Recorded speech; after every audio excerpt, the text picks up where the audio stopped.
All right, this recipe is maple glazed chicken. Dining on a Dime cookbook, page 2 something. What, 51? Is that right, dear? You can see from all the splatters that we love maple glazed chicken in our house. Okay, as you can see, I got this chicken for $5.24, so that makes it $1.26 a pound. I bought all they had. I think there was like 6 or 8 of them. My chicken is not completely defrosted, which is fine. So these chicken breasts are actually 2 servings. So cut them in half, like so, because they're so big. And that also helps them to cook quicker. Okay, now let me spray my pan here.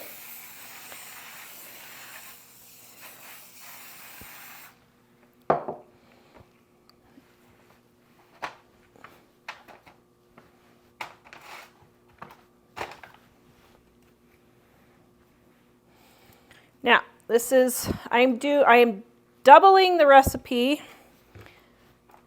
to feed a family of 8 now.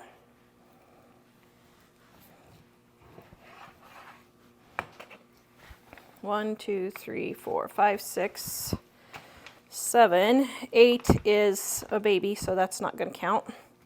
Okay, so most of the kids are pretty small. I might just go ahead and do one more. All right, let me cut this piece for us for dinner, and then it'll all be all ready. Just a second, let me wash my hands. Okay, next I'm going to take my seasoned salt. That recipe is also in our Dining on a Dime cookbook, and I will link it in the description below. It's on our website, Living on a Dime. Sprinkle it with seasoned salt, just like so. Then we're going to put it in a 450-degree oven.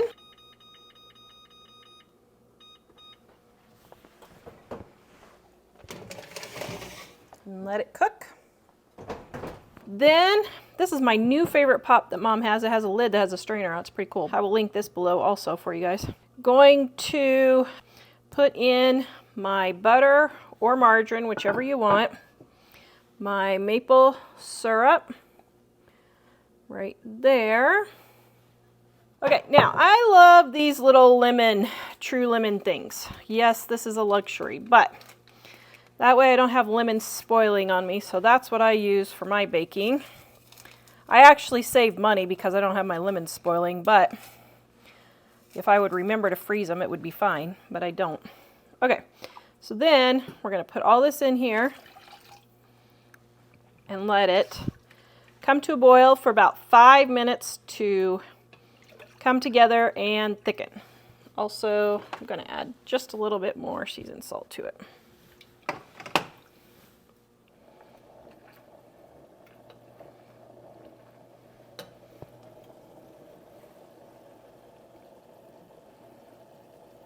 Okay, now when it's done cooking about, oh, that's not good. What did I just drop in there? Oh, no. Oh, dear. Okay, this is a situation. A crisis is being averted as we speak.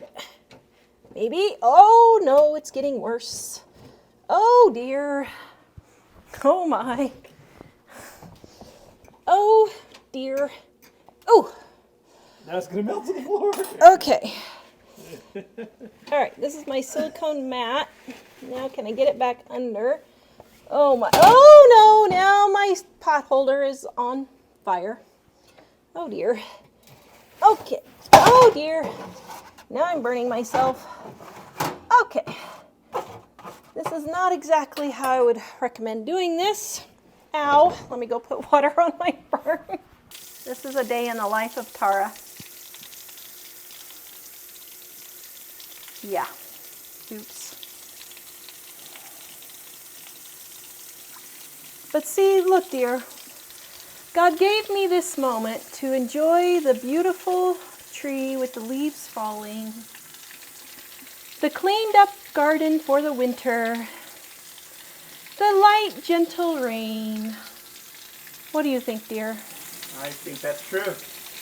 Now, for those of you like me who have issues burning yourself, I always keep some aloe with pain relief in the cabinet to put on immediately. Yes, back to what we were doing. Now I've got my chicken here, so I'm going to put my maple glaze over the top. Oh my goodness, yum. And I'm going to let this finish baking. Okay? Doesn't that look good? Mm-hmm.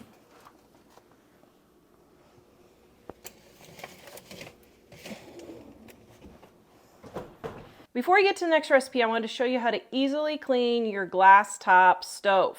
Now, this here, the pink stuff, is my favorite cleaner right there. But before this came to the United States, I used baking soda. So I'm going to do a test real quick to see. But first of all, take a razor scraper and you're going to hold it flat and you're going to push all the great big stuff off. Okay? Just all the great big stuff off, just like that. Okay? Then you're going to wipe all the big stuff off. And I've got a bucket of water here just because I don't want to go back and forth. Now I'm going to do a little test here to see which works better, okay?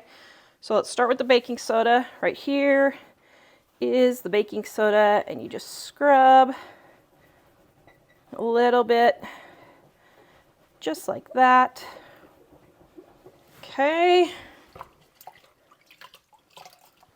That was about 10 seconds of scrubbing. Okay, that didn't do too bad. There's still a little bit left, but that didn't do too bad. Okay, next is the pink stuff right next to it.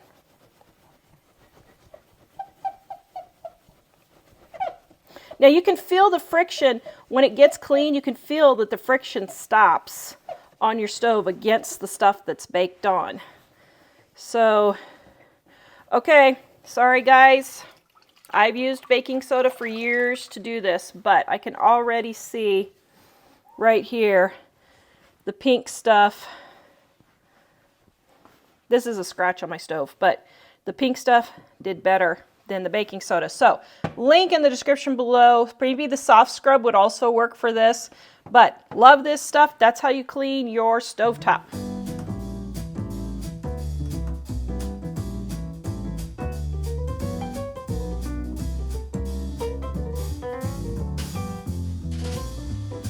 There you go. That literally took me like 30 seconds. Voila. Isn't that beautiful, dear? Yes. Can you see your reflection in it? Ooh. Oh, are you okay? Oh, I'm sorry.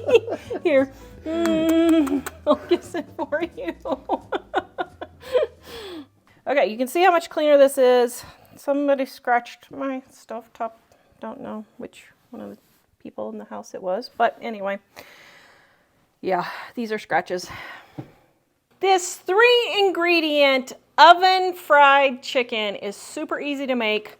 All you do is take 1 stick of butter or margarine and put it in your 9x13 pan. Now this is going to a family that just had a baby, so I am using a disposable pan for this one. Then you're going to put this in the oven and let it melt. While the butter or margarine is melting, I'm going to cut my chicken breasts in half. Okay, I need 8.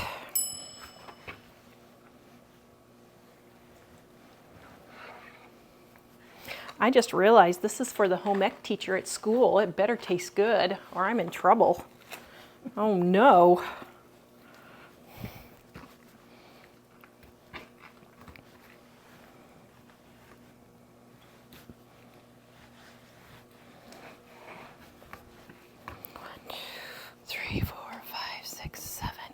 Okay. Ugh. Okay. This is going to be our dinner tonight. After your butter or margarine is melted, add your seasoned salt to your baking mix. Seriously, this is a 3-ingredient recipe, guys. Butter or margarine, baking mix, and seasoned salt. That's all you need. All right. Get a good, generous dose. Then, look, it isn't that cute. Oh, I love gnomes. Okay, now back to work. Stir your coating with your baking mix. Okay, so then what you're going to do is you're going to dip your chicken in your butter or margarine, and then you're going to put it in the pan. And flip it over is what I would do. Okay, dip it, and then put it in your pan. You know what? I'm just going to dip all of these here real quick. Just make it all. I believe in mass production. Henry Ford and I would have been great friends, don't you agree? Yes. Okay, then we got in here. There we go. Then we're coating it. There we go. And just a minute, coat the last one, and then I'm going to squish. Okay. Okay, now here's a little tip on coating. You really don't want to save this because it'll have bacteria from the chicken. But if you're really wanting to save money, cha-ching! Isn't that cute? Okay. Then what you can do is you can freeze this and add a little bit more to it next time, defrost it, and then use it. Okay? All right, now we're going to put this in the oven to bake.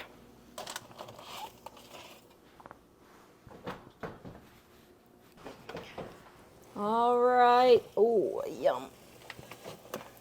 There is the oven fried chicken. Oh my goodness. Doesn't that look delicious? Mm-hmm.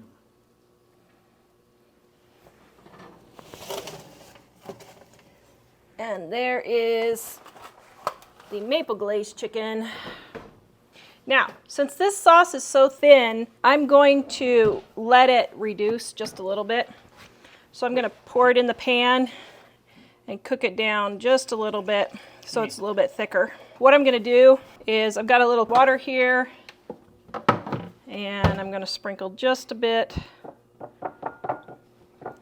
of cornstarch in there.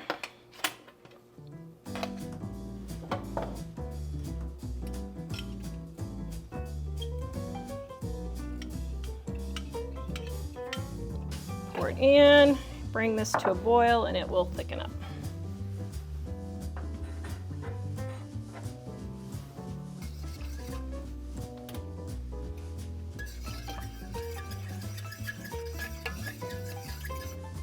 Okay, I'm going to taste test it. Needs just a titch more salt. Okay, and we'll let this thicken. All right, you can see it's starting to bubble up and boil. See how much thicker that's getting?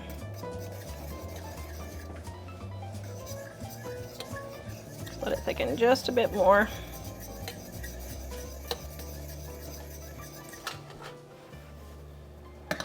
Okay, see how much thicker that is now? Ooh, perfect. Then we're just gonna pour it all over the top. Yum! That looks amazing. Now you're jealous for their dinner? Yes. Although if we get the stir fry, I'm okay. That's what we're having tonight. All right, maple glazed chicken. All right, making the coleslaw in Dining on a Dime Cookbook, Volume 1 on page 194. Now, I'm making coleslaw to go with dinner for a friend that had a baby, but this is also going to be our dinner of stir fry, so I'm combining them both. All right, so first I'm going to grate my cabbage and my carrots. Ready?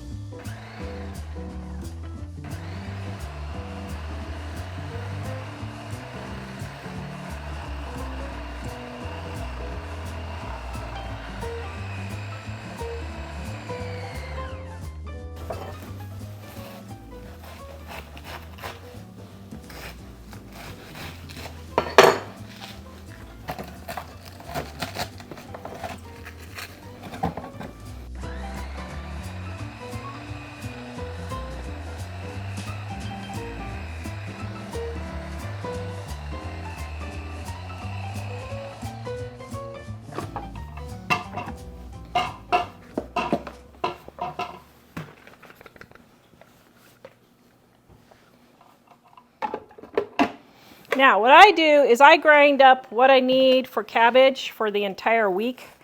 if I'm eating it a lot this week and just get it all done at once.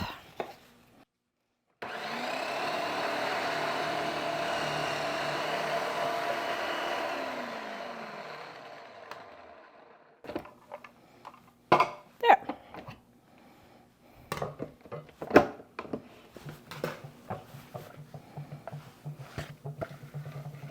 All right, let me clean up this mess briefly, and then we'll make our coleslaw.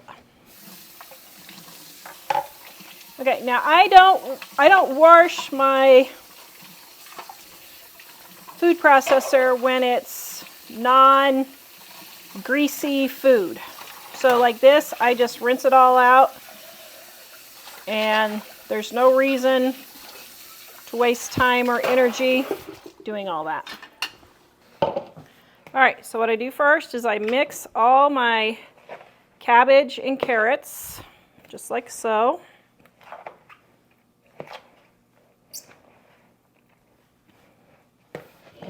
Then, since I'm using it for a couple of different things, okay, so I have my coleslaw here, and now I'm going to add my mayonnaise and just a little bit of sugar, and that's all you do. It's like super simple. If you want to mix your mayonnaise and sugar together before you put your coleslaw in, you can, but I don't. I just mix it all together.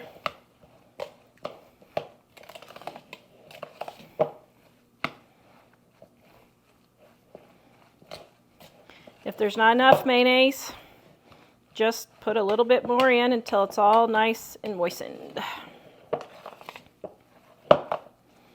Oh, yum. Okay, now this is one chicken breast, semi-frozen because it's a lot easier to cut.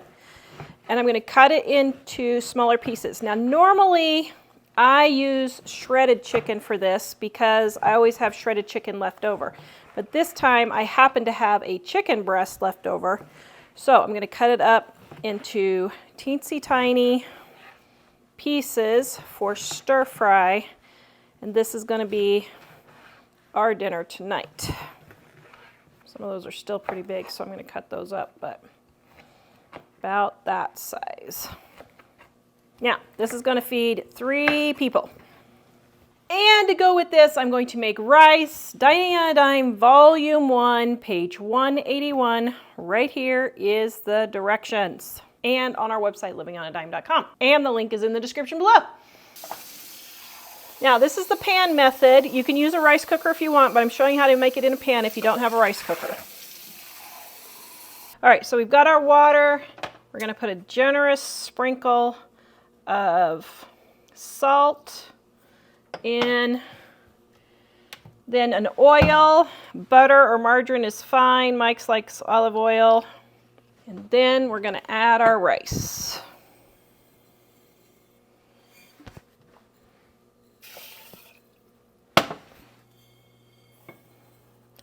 Figures. Okay, got the extra rice.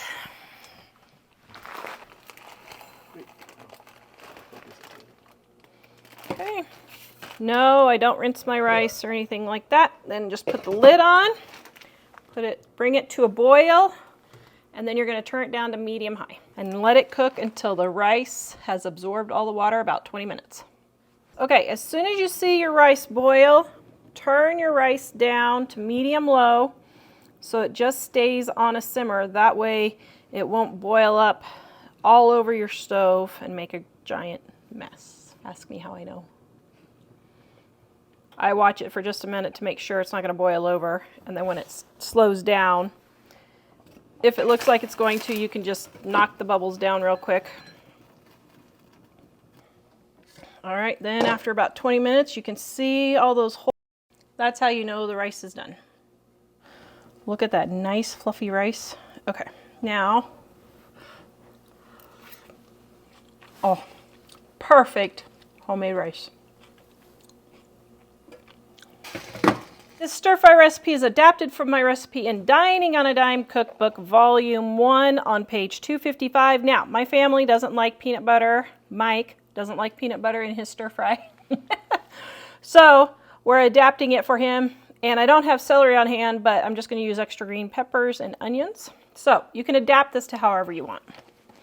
All right, got my pan with my olive oil, and I'm going to sprinkle in my onions from my garden.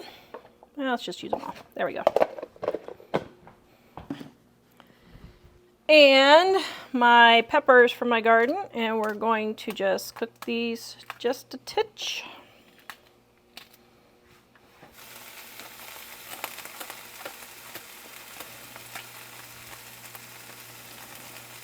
Okay, so I'm gonna let this cook for just a minute. Okay, I'm gonna put my chicken in next. I'm just gonna get this all cooked and browned.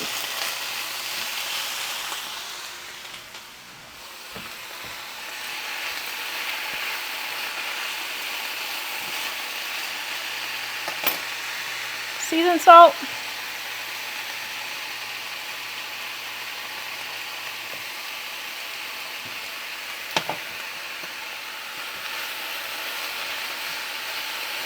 Smells good. Thank you. Okay, so now I've got my chicken all brown, so I'm going to put in my cabbage. Not using it all because some of this is going for coleslaw. Okay, so now while this is cooking down, I'm going to make my sauce.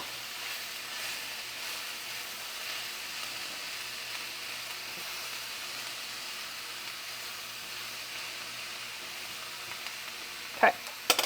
Now, I'm going to add my ginger.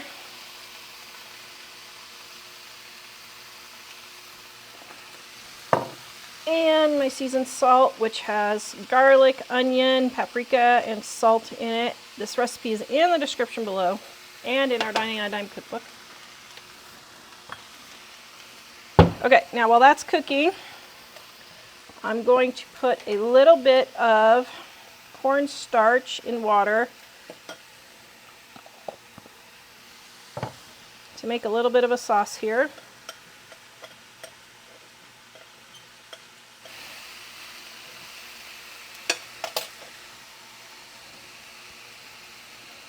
Soy sauce. I'm gluten-free, so this is gluten-free.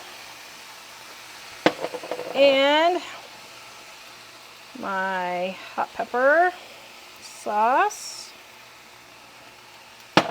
And my cornstarch water mixture just to thicken it all up a little bit. That smells amazing. Are you ready for dinner, dear? Yep. Okay. Let this thicken for just a minute. And there you have stir fry. Yum.